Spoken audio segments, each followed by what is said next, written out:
Hello, lovelies. Welcome to Valentine's Day edition of Love Speaks 2022. It is exciting, I think, to have a day where we focus on the power of love. It gives us inspiration to practice every day, don't you think? The spirit of giving, the spirit of loving.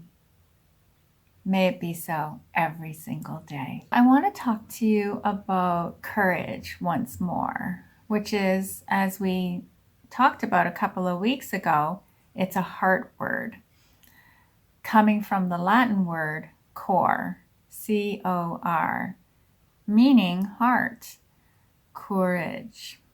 The U.S. Congressional Medal of Honor Society has a blog on their website which speaks to exercising courage in everyday life. So number one, facing difficulties head on, not avoiding them, not circumventing them, not hiding from them, but facing up to them takes a lot of courage.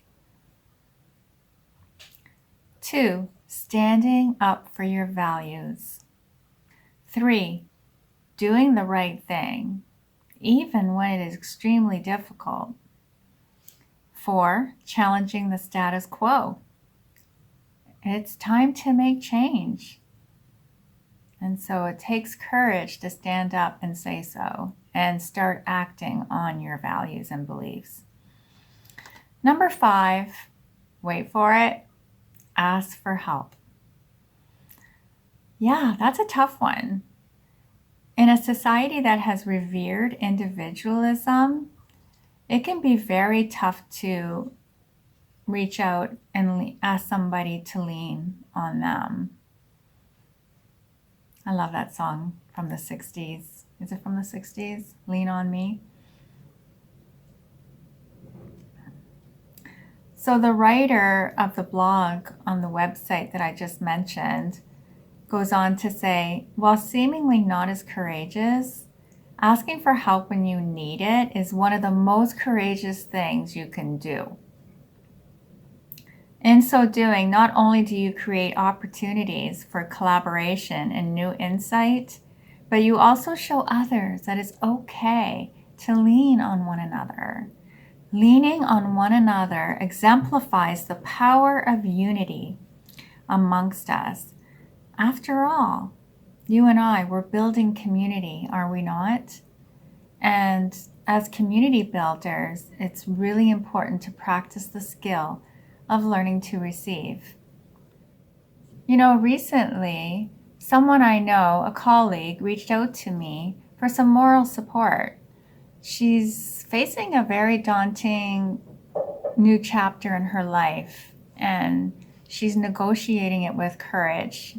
And how she demonstrated that was to call me up and say, hey, you know, when you sent me a card of bereavement, you mentioned that I could call on you for support, and I'm calling. And I thought that was so beautiful of her to take me up on it because, you know, most of the time when we offer support like that, we don't hear from the other person because we're just not in the habit of leaning on one another, are we? So we did make a time to get together, and I went over to her house and I was just there with non-judgment, with kindness, with all my heart.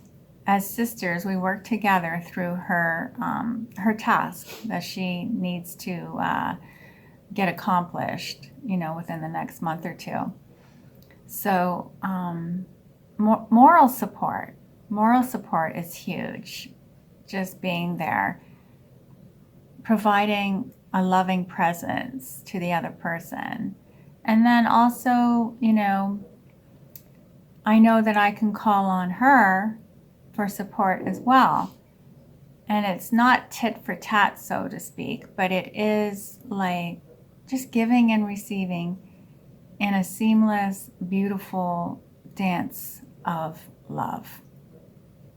That's how I see it.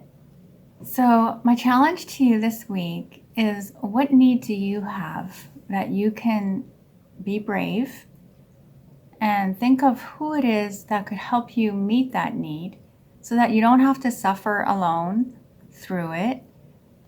Receive that moral support. Go for it.